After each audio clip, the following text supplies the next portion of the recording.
This is Class 91.3.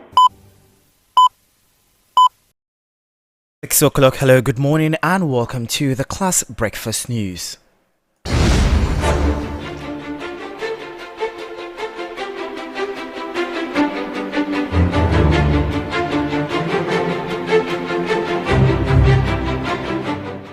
The bulletin is coming to you live on Class 91.3 FM here in Accra, 92.5 in the Volta region, Dagban FM 102.5 in Tamale, Radio R 92.1 in the Upper West region, Radio Power 96 in Spain, and ClassFMOnline.com.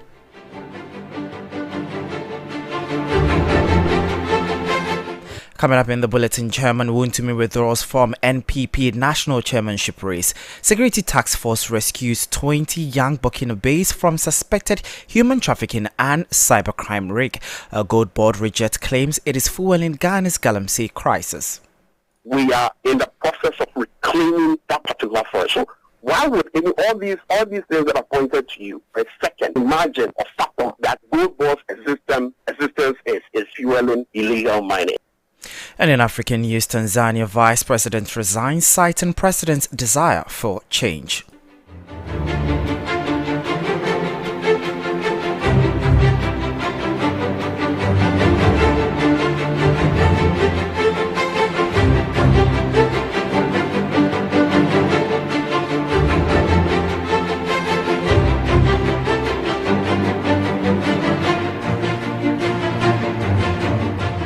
This is the Class Breakfast News. My name is Agyemang Prempeh. Let's settle for the details to our very first story. The New Patriotic Party, the NPP's national chairmanship hopeful, Bernard Enchi Bosiaku, popularly known as Chairman Wontumi, has withdrawn from the party's upcoming national elections days after his campaign team picked nomination forms on his behalf. The decision comes only days after his campaign team on August 21, 2026 picked nomination forms for him for the NPP national chairmanship contest despite his incarceration. In a statement issued yesterday, Bernard Enchi Bosiaku had reached the decision after consultations with his family, legal team, party elders, campaign team and trusted supporters. He said the decision was not what he wanted but was necessary to prevent his personal circumstances from distracting the party from its efforts to rebuild after its 2024 election defeat. He also appealed to his supporters not to allow his situation to create divisions within the NPP or trigger attacks against other aspirants. The Ghana Gold Board has denied allegations that its operations are fueling illegal mining in the country, insisting that Galamsey predates the establishment of the board. The comments follow accusations by the New Patriotic Party, the NPP, that Gold Board is contributing to the illegal mining menace by purchasing gold from Galamsey operators. Speaking in an interview, the Media Relations Officer of Gold Board, Prince Minka, said the institution is committed to ensuring that gold traded through its system can be traced to its source. He said Gold Board is currently in the process of selecting a technology company to implement a comprehensive gold traceability system.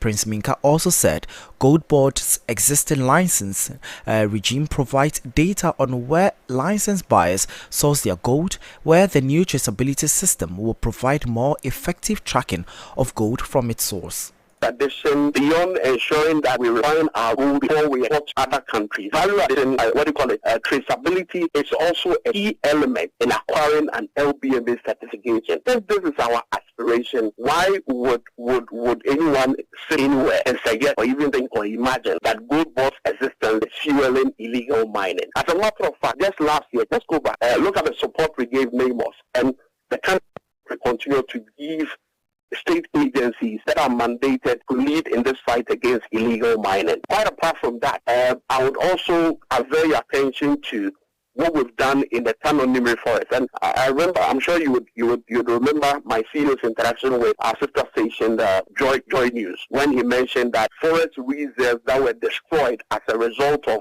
illegal small-scale mining. We have to activate our ESG mandate, or through our ESG mandate, we are in the process of reclaiming that particular forest. So why would all these things that are pointed to you, right?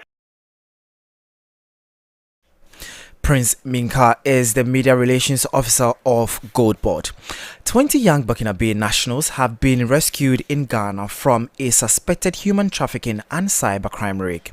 The victims were reportedly lured into the country with fake job offers only to be forced to meet daily online fraud targets.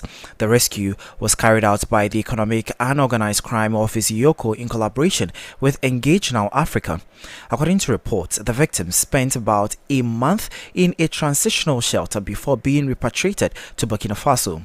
Speaking with Class News, security analyst Richard Kumado called for increased resources for frontline agencies to investigate and prosecute criminal gangs involved in human trafficking. When it comes to trafficking and migration, there are criminal gangs involved. Some could also do it for humanitarian purposes. At the end of the day, people are victimized, and that's why we call them victims. It can take place and it can take a form and a shape in various dimensions. And even the people who are trafficked have no clue that they are being trafficked initially. And so it is a good news that these Burkinabe people, 20 of them, has been rescued by EOCO, which have a functionality in doing that, and they will be sent back to their countries. The difficulty, however, is that you want to find out who they are, who are their parents or their families. You want to find out when you send them back, whether they'll be trafficked back again or they'll be accepted into society. And that is the other side of the coin. But as for rescuing them and sending them back, is one of the best things EOCO have done so far. Okay, so don't you think that since they are used to the kind of lifestyle they are living in Ghana, they would love to come back on their own or something? No, when it comes to us as a nation, there's a reason why they are rescued, and there's a reason why they want to send them back. If we want to give them asylum here, that is a different ball game. If we want them to have a work permit or residential permit, that is a different ball game. But to the state that the state has decided to send them back, it means that the options have a way. Richard Kumado is a security analyst. The National Security Coordinator, COP Abdul Osman Razak, is calling for stronger and consistent enforcement of the Vigilantism and Related Offences Act 2019 to strengthen efforts against political vigilantism in Ghana. He says some groups may be adapting their operations through informal networks and other forms of mobilization. Speaking at a national policy dialogue on the implementation of Act 999 organized by Election Watch Ghana, COP Osman Abdul Razak says although the law provides a framework for dealing with political vigilantism, limited prosecutions and delays in legal processes could weaken its deterrent effect. Mobilization has moved online on social media and Twitter chats, local business, private security arrangements for other informal sectors. Prosecutions under the Act have been limited, and at times legal processes have been slow. I would say sometimes justice clients slowly. Now let us know that the law exists, and it shall be enforced fairly without fear nor favor.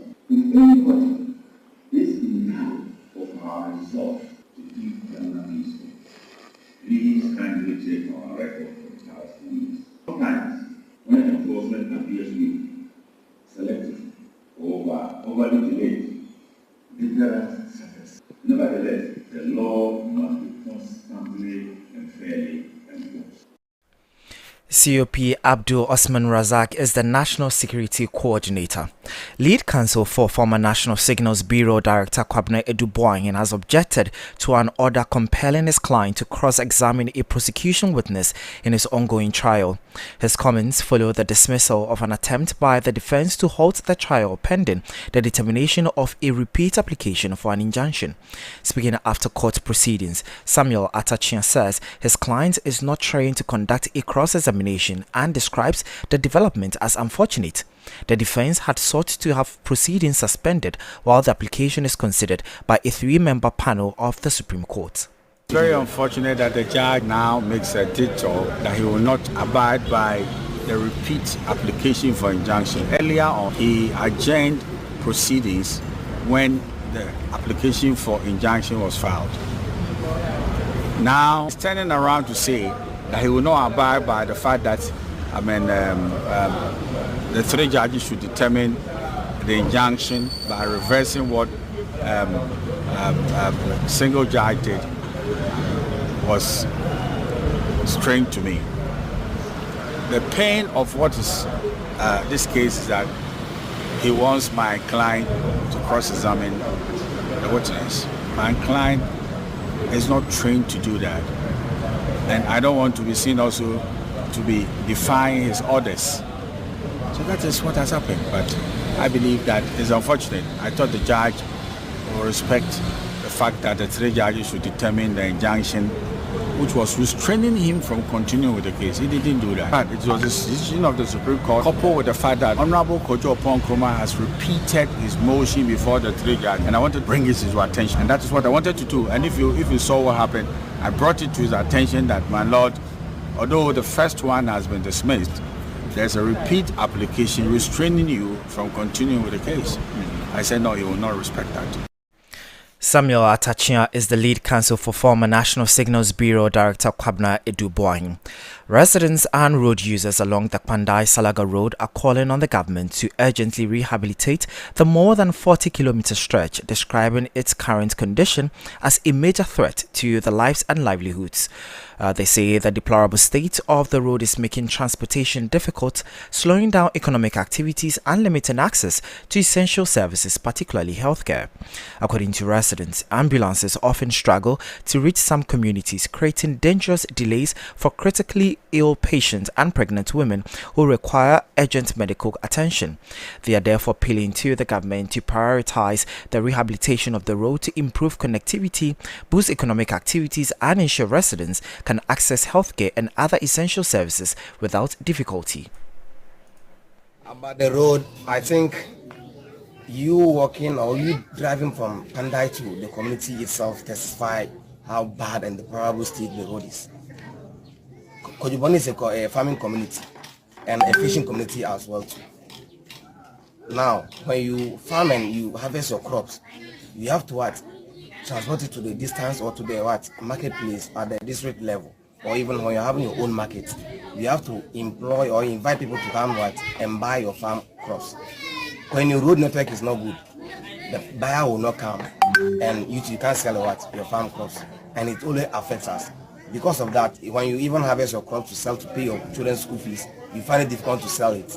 Later on, you come and sell it at a low price because the road is not good for the buyer to come, and you can also move it from where you are to the marketplace to sell.